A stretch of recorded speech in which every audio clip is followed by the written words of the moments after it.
could manage the door and the big box in her arms without breaking anything. Sure enough, Tenley already had the work table set up. It was covered with a bright blue vinyl cloth, and baskets of paper scraps and cutouts had been set out, as well as white glue, paintbrushes, brayers, and damp rags, all ready and waiting for Brenna's decoupage class. "Hi, Tenley," Brenna said. She set the box down on the floor and arched the kinks out of her back. "Brenna, you're just in time." Tenley turned from the refreshment table and consulted her watch. "I think we can get a couple of belts of wine in us before the group gets here." Brenna laughed. "Thank you, but no, I don't think my reputation could withstand it. One whiff of wine on me and the Porter twins will cast me as the town drunk." "Don't worry, they can't. That role is reserved for Bart Thompson," Tenley said. "Every 4th of July he overindulges and the town police have to tackle him before he tries to relive his youth and streak across the green like it's 1972.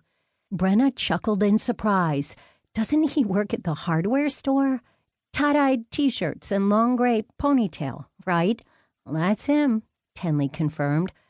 "It must have been so much fun growing up in a town like this," Brenna said. "Everyone knows everyone." Tenley narrowed her eyes at her, and Brenna knew her voice had sounded too wistful. She turned away. She knew Tenley was thinking about why Brenna had come here, but she didn't want to talk about what had happened in Boston. She was getting on with her life and putting her fears behind her. Mostly. Brenna and Tenley Morris had remained good friends since their years together at Boston University.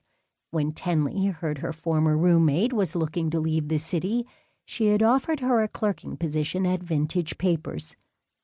Brenna had accepted the offer and never looked back.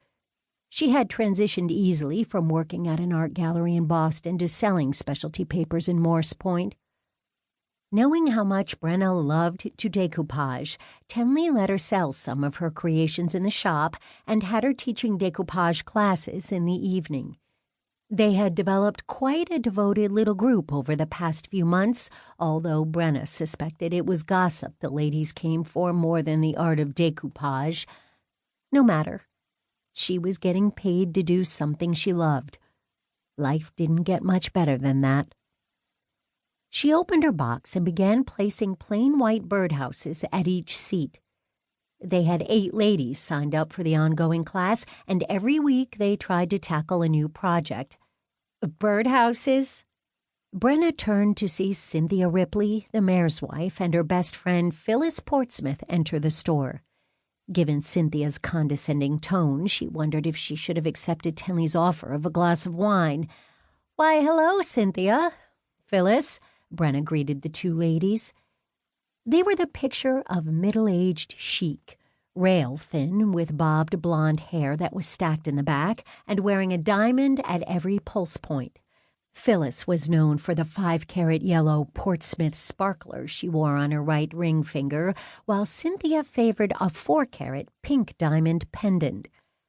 In color-coordinated Ann Taylor outfits, the only difference Brenna could spot between them was that Phyllis had an air of entitlement.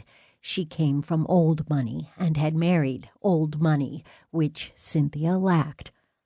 According to the Porter sisters, Cynthia had clawed her way out of a hard life in Dorchester and up the social ladder by marrying Jim Ripley, whom she then pushed into politics.